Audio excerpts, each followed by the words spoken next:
Hi, I'm Eric Voss, and Wonder Woman was one of the most enjoyable superhero movies in recent years. I feel like a big reason for that is the music. Like, a lot of superhero movie themes these days tend to blend together, but Wonder Woman's badass cameo and new theme song in Batman vs. Superman last year definitely saved the day, and some would say maybe saved the whole movie.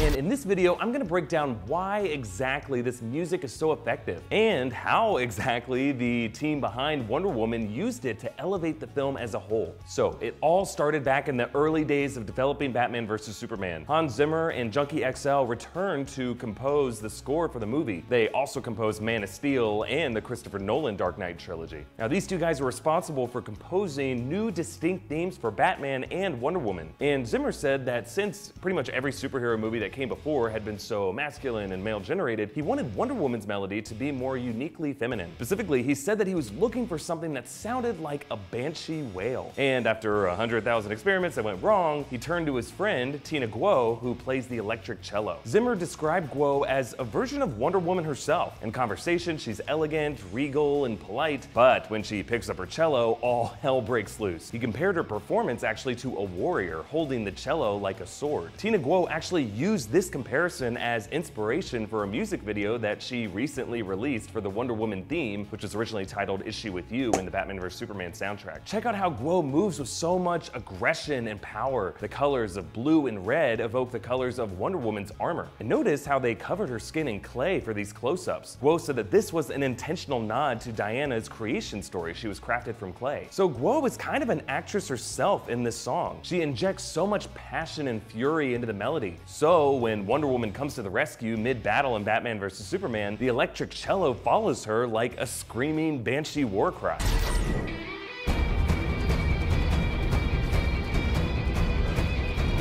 But when you break down this riff melodically, there may be an even deeper reason it's such a rallying fight song. Notice that this melody is composed of 4 notes: E, G, B, B flat, which creates dissonance, then resolving a half step higher back to a B. Now, if this sounds kind of familiar to you, that's because it's kind of similar to the progression used in Led Zeppelin's Immigrant Song. Robert Plant's opening wail uses this same technique of dissonance to resolution, bending from a C a half step higher to a C sharp.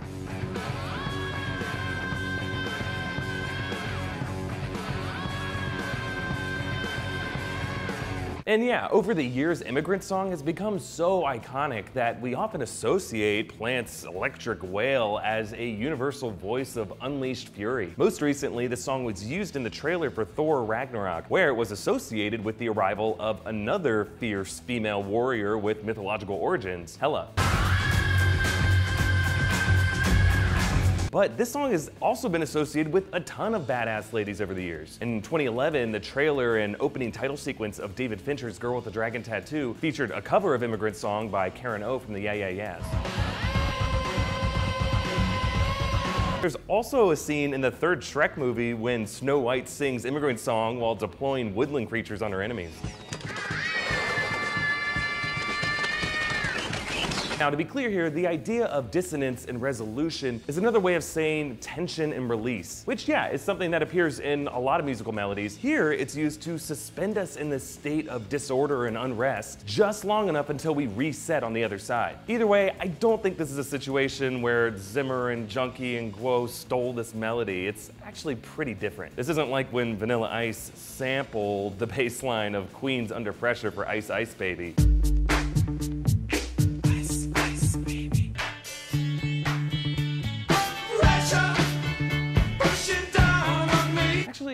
Maybe there is a difference there. What do you think, Vanilla Ice? We sampled them from him, but it's not the same bass line. Like it goes ding ding ding diggy ding ding.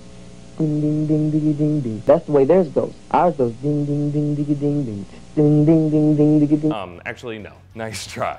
I think the Wonder Woman theme just echoes Immigrant Song in an interesting way, and it's because that tension and release of a high-pitched note triggers a specific emotion in us, and I think that emotion is called oh sh**. But the movie of Wonder Woman features its own original score composed by Rupert Gregson Williams. And Williams wanted to feature this melody, but he realized that when we hear it in Batman vs Superman, Wonder Woman has already grown into a confident warrior. So it makes sense that her theme is warlike and well-developed in its superhero confidence. But this movie is Diana's origin story. It's about her transitioning into this superhero. So for the first hour of the movie, Williams crafted new music for Diana, which he described as feminine but underpinned with percussion and propulsion. He wanted it to build into a crescendo as Diana increasingly learns about the darkness of the world around her until she decides to take action. Then the pivotal turning point happens when Diana crosses into no man's land, and once she gets to the other side, Williams waits until this precise moment to finally hit us with Zimmer's theme, an hour and 17 minutes in, right as Diana jumps into the German-controlled building and tears them apart.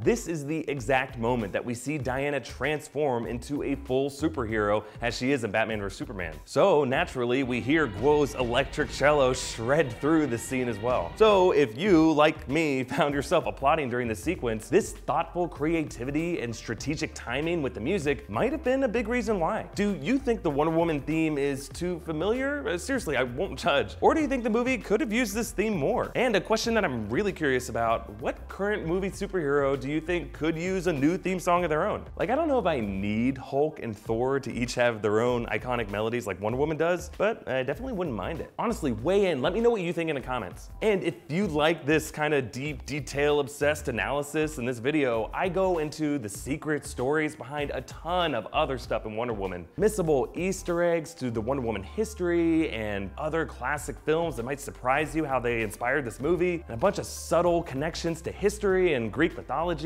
And that's all in my in-depth Wonder Woman full movie breakdown, so go check that out. And I love doing these deep, crazy dives into music and the TV shows and movies that I love. And if you like it too, yeah, like this video and share it with your friends because I feel like not enough people are talking about this. And definitely subscribe because we've done this with stuff like Game of Thrones and Star Wars, Guardians of the Galaxy. We cover a ton of different stuff on this channel. And you can help us make more of these kind of videos and even have a say in what those videos are by contributing to New Rockstars on Patreon. Huge thanks to all of our current donors, especially you, Kelly Hopper. Kelly, you're so great. And definitely hit me up on Twitter with all your thoughts about this music and anything Wonder Woman related or anything at all, honestly. You can also follow New Rockstars on Twitter at New Rockstars. And for those of you cool enough to still be watching, let's compose a new theme song for Hulk right now. Drop me a beat.